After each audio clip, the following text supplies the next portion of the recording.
Hi, I'm Jason Schultz. On this special edition of America's Heartland, we're exploring the world of California olives and olive oil. Join us for an inside look at what it takes to bring olives from the grove to that bottle in your kitchen cupboard. And what if I told you that imported oil you've been using might not be as pure as advertised? We'll discover a detailed study that suggests some supposed extra virgin oil really isn't. Also, meet a California Native American tribe that's entered the olive oil business in a big way. And visit an entrepreneur whose passion for olive oil drove her to open a store dedicated to the product. It's all coming up on America's Heartland. America's Heartland is made possible by America never stops. Neither do the farmers and ranchers who call her home. And as rural America grows further, Farm Credit will be there, just as we have for 100 years. Crop Life America and its member companies and associations in the crop protection industry, including the Fund for Agriculture Education, a fund created by KVIE to support America's Heartland programming. Contributors include the following: You can see it in the eyes of every woman and man in America's heartland, living close to the land. There's a love for the country and a pride in the brand. In America's heartland, living close to the land.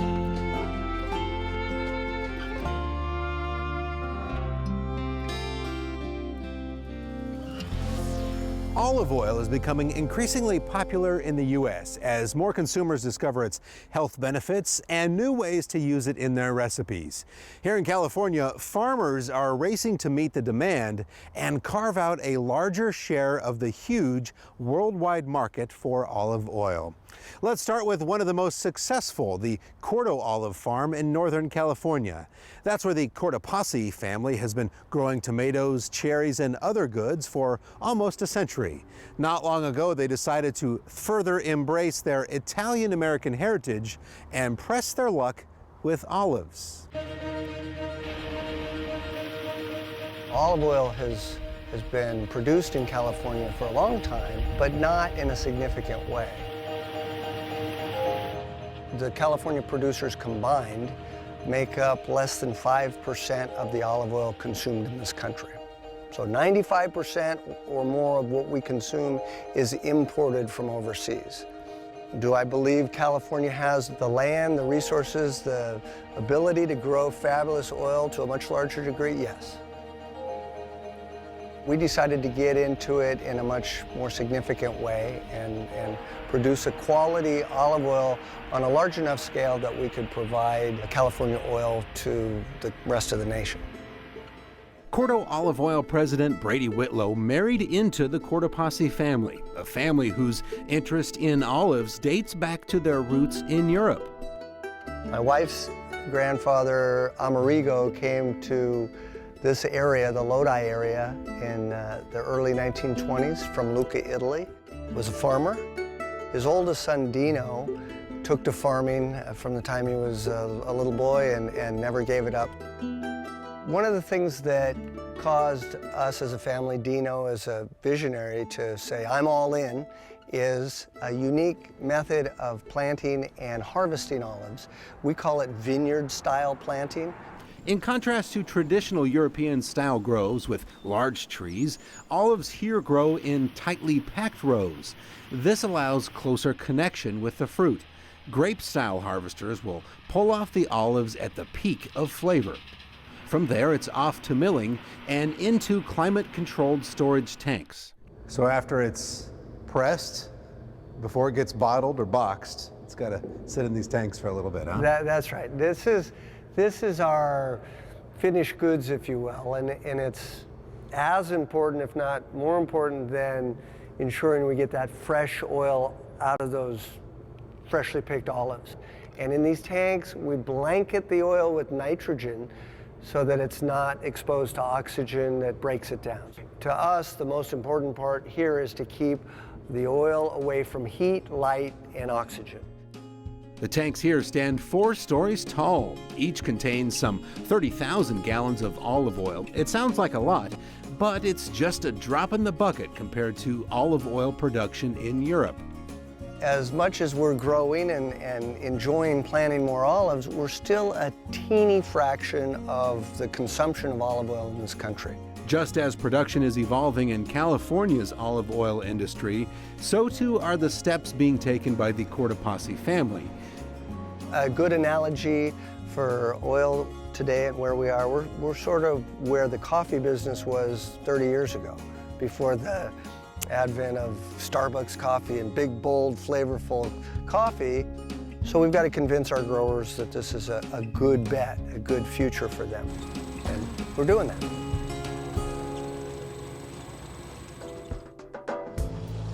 Let's give you some olive knowledge. All olives start out green and then turn black or dark purple as they ripen. And olive trees have long lives. Olive trees have been known to live hundreds of years. If you're thinking of making your own olive oil, you'll need to press around 11 pounds of olives just to make 1 quart of olive oil. Most of us probably don't give much thought to what's in the bottle of olive oil that we buy at the store. We might think it's just like picking up any other cooking oil. Well, that's not necessarily the case. A recent study revealed that some imported olive oil is diluted, mislabeled, or misrepresented. That puts a spotlight on what some consider the surprisingly scandalous world of olive oil from overseas. There's a scam taking place right under our noses, and most of us don't even realize it. That extra virgin olive oil you're pouring into the pan or on top of your salad, well, it may not even be olive oil. About 2/3 of the imported oils that we tested did not meet the extra virgin standard. And since most of what we consume in the U.S. is imported, 95% is imported, that there's a lot of not very good olive oil out on the shelf. Dan Flynn and his small team of researchers at the UC Davis Olive Center are responsible for putting this food fraud in the international spotlight. What we're finding is that there's a lot of companies out there doing this, and there's really very little enforcement to make sure that the consumer is getting what they think they're paying for. So buyer beware. Your bottle's label may say extra virgin, but it might not be true. Sometimes we're finding oil is adulterated with oil other than olive oil. We do find that on occasion, that there's an olive oil that might be 50% canola oil. So these were oils that were rancid and they had off flavors. They just were not very good tasting. But what we have found is that many consumers actually treat that flavor profile as a familiar one, and that's what they're used to having in their kitchens. And a lot of people don't really realize this, but olive oil is essentially fruit juice. And the production of olive oil is you're crushing fruit and extracting juice, and the oily part of the juice is what's going in the bottle.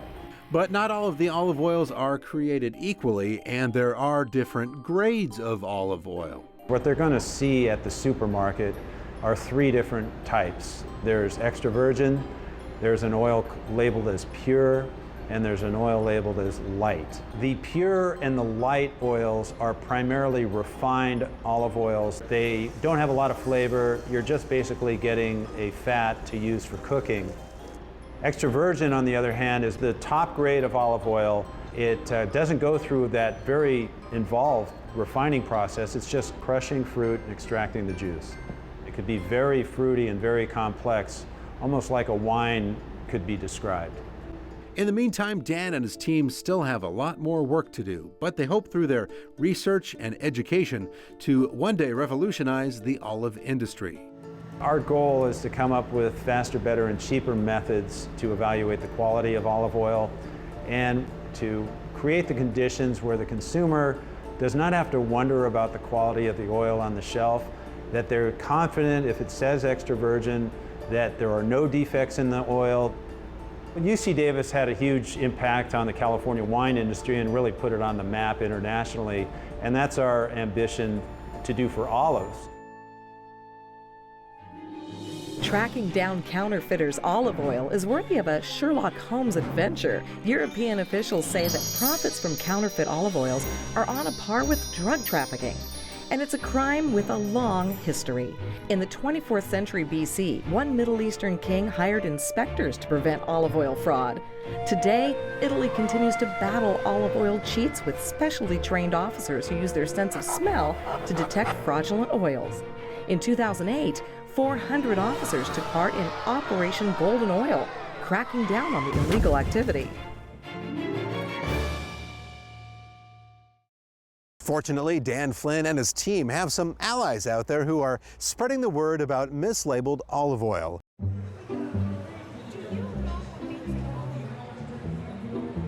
Go on a second date with your olive oil. First date is the front label. The guy shows up and he's got a great car and he's dressed really well. The front label means nothing. Second date, a lot of red flags come up. That's when you turn the bottle and you look at the back label. Look for the harvest date in order to know that that olive oil is fresh. Olive oil is produced in few hours. So the harvest date is the production date. I'm a professional taster. I taste food for a living. Isn't that a great job? I taste olive oil for the California Olive Oil Council, which is an organization based in Berkeley that can actually guarantee and certify extra virginity of olive oil. So we're at the State Fair, the California State Fair. We decided to open a olive oil tasting bar, extra virgin olive oil tasting bar at the fairgrounds, and we're here to educate consumer on quality standards and to have them taste olive oil. This is a mild olive oil. Yes, it's mild. Well, you have to start with the mild. So what I teach them is to taste looking for defect. An olive oil that is defective, it's not an extra virgin olive oil. Don't drink it. Just smell it first.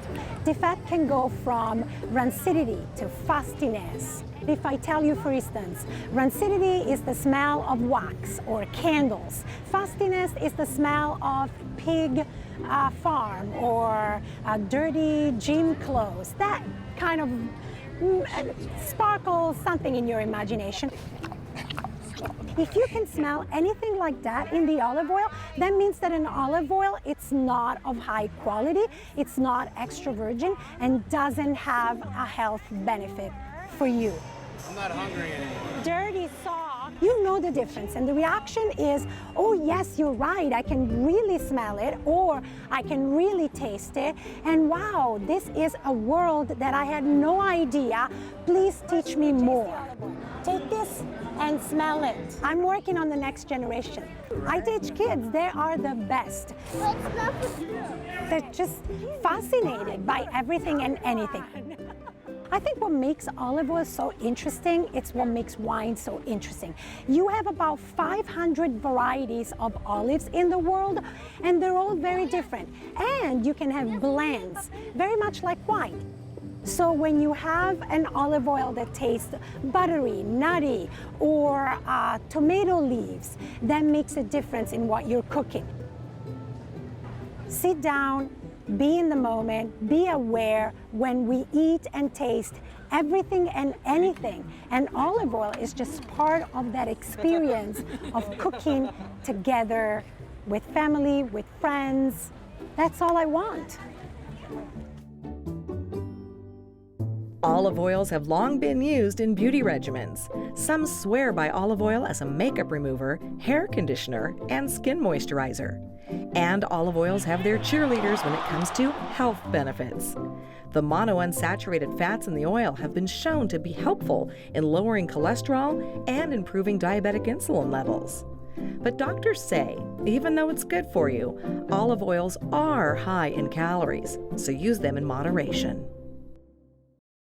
Now let's meet Suzanne Lococo, a Sacramento, California entrepreneur who also has a passion for olives and olive oil.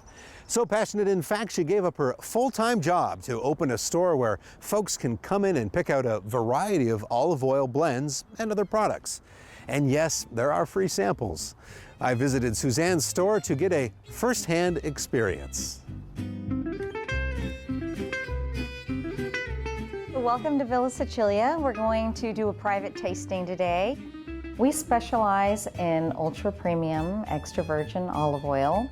And then we have fused and infused extra virgin olive oils, essentially the flavored olive oils, and then a large selection of balsamic, authentic balsamic vinegars. The very first time they come in, a lot of white eyes, and they're a little intimidated at first, and they are afraid to try and think that they won't know the difference. And I assure them that everybody has their own personal taste, and the important thing to do is to taste and find the one that is the most pleasing to them. So we're actually going to warm this up in our hand. They are surprised at the freshness of the oil. They're surprised at that little burn that they might feel in the back of their throat from the polyphenols. And it's really fun to watch people try that for the first time. They light up. This is the lemon-fused agrumato method of fusing the lemons with the olives, crushing them at the same time. We really like it with the raspberry balsamic. That seems to be a very popular combination. And that's what's in here already. Just poured you some of the raspberry balsamic, and we're going to give you a little bit of the lemon, extra virgin olive oil. I'm just giving it a little spin to integrate it here so that you don't just taste one ingredient or the other. Go ahead, salute. Down the hatch. Oh, wow. Okay, it did knock my socks off. Yeah, that's delicious. Fantastic. The lemon has this like zing that just hits you. Absolutely. Wow, that is so good. I feel embraced by the community. They're very happy that we're here. It's a big farm to fork community. They're very aware of the slow food movement, and people have just in general become more health conscious. I think I can sell whatever I really believe in, and I do believe in this product. And then you just sip.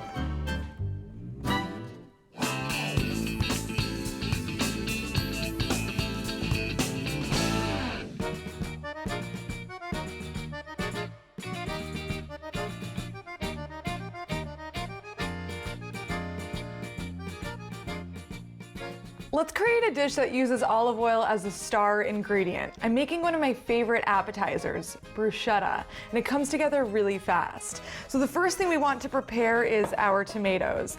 I have some heirloom cherry tomatoes, which are wonderful because they have the sweetness of tomato, but they're also a little more tart, which I think will work with our olive oil.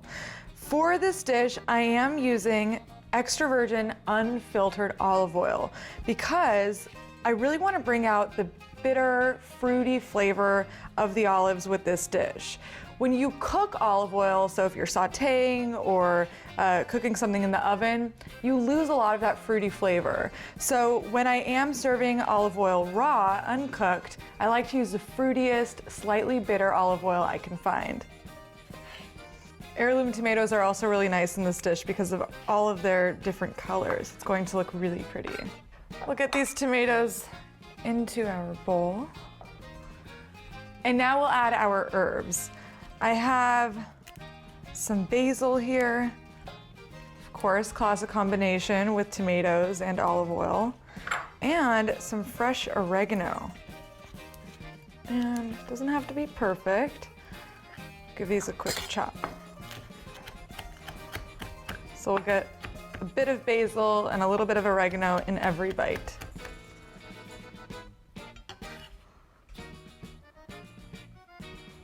Now we'll season this with a little bit of salt and our star ingredient, olive oil. Do not be shy with this part. Give it a good pour.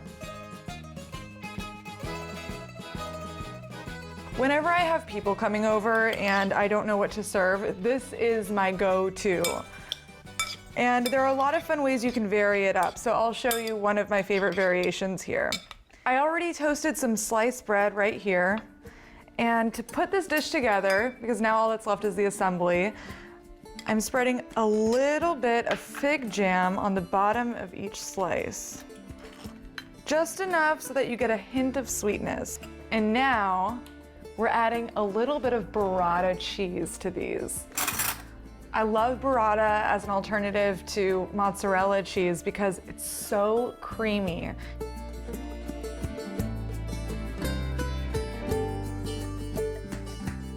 And it goes so well with our tomatoes and the olive oil. I really can't get enough of it. So look how creamy that is. You can just put a little bit on each slice. And you can be really creative with this dish. So if burrata isn't available, you can use mozzarella, you can use goat cheese. It's all going to be so good with this dish. And finally, we can top each slice with some of our olive oil and tomato mixture.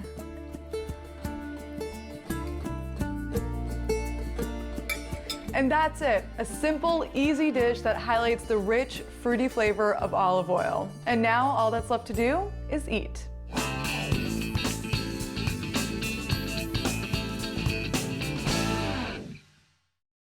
For many generations, the Yocha-Dihi Wintun Native American tribe has lived and farmed in Northern California's Capay Valley. And the tribe continues to carry on its legacy of taking care of the fertile land through sustainable agricultural practices.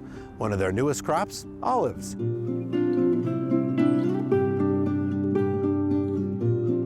We take care of the land. We were told it would take care of us. We've been here continuously for over 4,000 years. We take great pride in taking care of our properties. It's something that we can't do alone either.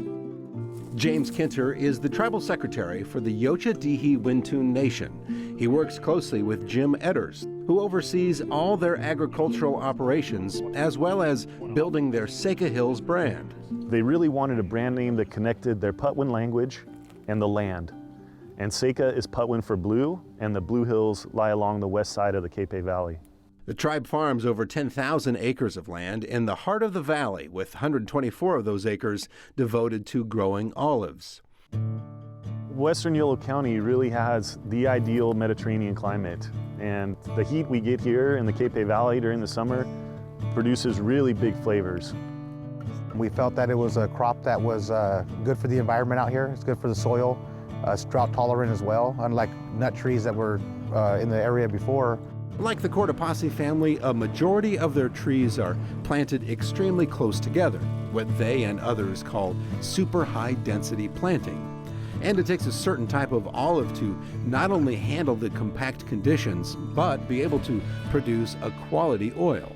So these are Arbequina olives, and it's a very small olive, not what you typically see for table olives. It's a lot of pit, but within the flesh is quite a bit of oil. The reason it's such a popular olive for oil is because it has a high oil content. Arbequina olives are the major players, but there's a variety of olive called the Pequot, making its debut at Seca Hills. Unlike the Arbequina, the Pequot is grown in a more traditional style of planting, otherwise known as medium density. We're excited to harvest some of that for the first time this fall, and are working on other varietals that offer the full spectrum of flavor, from the very mild oils all the way to the very robust and pungent oils. We really wanted to provide a full service facility. We wanted to be able to process the olives, store the oil, and bottle it all in one location. And not only do we do that for our own fruit, but we also offer those services to other local growers. Not only has the Tribal Council opened their doors to nearby growers, but also to the public. We opened the Seca Hills Tasting Room, and we continue to see more and more traffic. It's really a key to educating consumers is to get that oil in front of them and have them taste it. I think as the consumer becomes more educated, they're going to seek out different varietals. They're going to taste those for different flavor profiles, just like you would with wine. We're proud of this land. We try to take care of it. We want to make sure that, we're taking care of it for the future for our people and for our neighbors too. Being able to work with the council to develop it from the ground floor has been awesome. And, there's been a lot of challenges along the way. Of course, it's farming, but, I think that we're to a point now where things are looking pretty good. There's nowhere to go but up. Before we leave you, just a reminder to check out our America's Heartland website. You'll find us at americasheartland.org. There's video from all of our shows and lots more information on agriculture. And remember, too, that you can find us on Facebook or connect with us on Twitter. You can also find our stories on our America's Heartland channel on YouTube. That's going to do it for us. We're so glad you came along. We'll see you next time right here on America's Heartland. You can purchase a DVD or Blu-ray copy of this program. Here's the cost. To order, just visit us online or call 888-814-3923. You can see it in the eyes of every woman and man in America's heartland, living close to the land. There's a love for the country and a pride in the brand in America's heartland, living close to the land. America's Heartland is made possible by America never stops. Neither do the farmers and ranchers who call her home. And as rural America grows further, farm credit will be there, just as we have for 100 years. Crop Life America and its member companies and associations in the crop protection industry, including the Fund for Agriculture Education, a fund created by KVIE to support America's Heartland programming. Contributors include the following: